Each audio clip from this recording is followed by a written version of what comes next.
दोस्तों, आज की कहानी का शीर्षक है अपनी क्षमता पहचानो। एक गांव में एक आलसी आदमी रहता था। वह कुछ काम धाम नहीं करता था, बस दिन भर निठल्ला बैठकर सोचता रहता कि किसी तरह कुछ खाने को मिल जाए।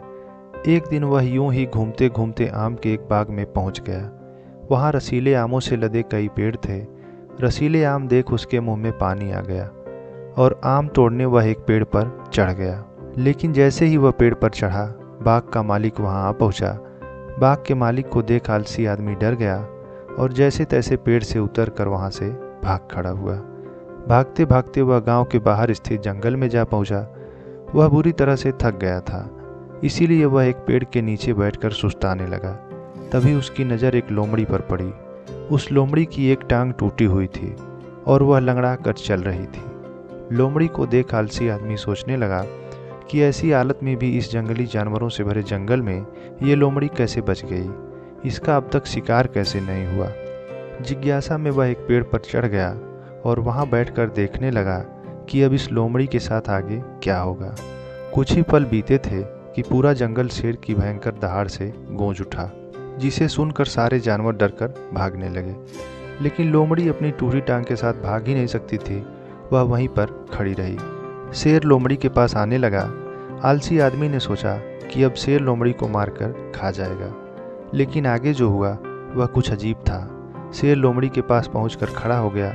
उसके मुंह में मांस का एक टुकड़ा था, जिसे उसने लोमड़ी के सामने गिरा दिया। लोमड़ी इत्मीनान से उस मांस के टुकड़े को खाने लगी। थोड़ी देर बाद शेर वहां से चला गया। यह घटना देख आलसी आदमी सोचने लगा कि भगवान सच में सर्वे सर्वा है। उसने धरती के समस्त प्राणियों के लिए, चाहे वह जानवर हो या इंसान, खाने पीने का प्रबंध कर रखा है। वह अपने घर लौट आया। घर आकर वह 2-3 दिन तक बिस्तर पर लेटकर प्रतीक्षा करने लगा कि जैसे भगवान ने शेर के द्वारा लोमड़ी के लिए भोजन भिजवाया था, वैसे ही उसके लिए भी कोई न कोई कुछ खाने पीने का सामान ले आएगा। लेकिन ऐसा कुछ नहीं हुआ। भूख से उसकी हालत खराब होने लगी। आखिरकार उसे घर से बाहर निकलना ही पड़ा।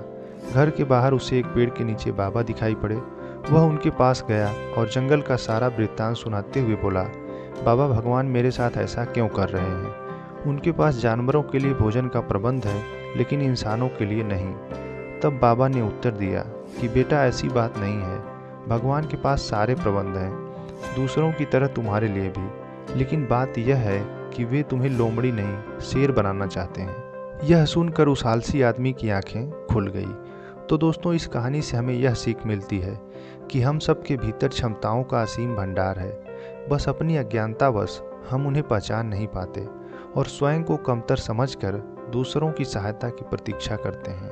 अतः स्वयं की क्षमता को पहचानिए, दूसरों की सहायता की प्रतीक्षा मत कीजिए और इतने सक्षम बनिए कि आप दूसरों की सहायता कर सकें। धन्यवाद।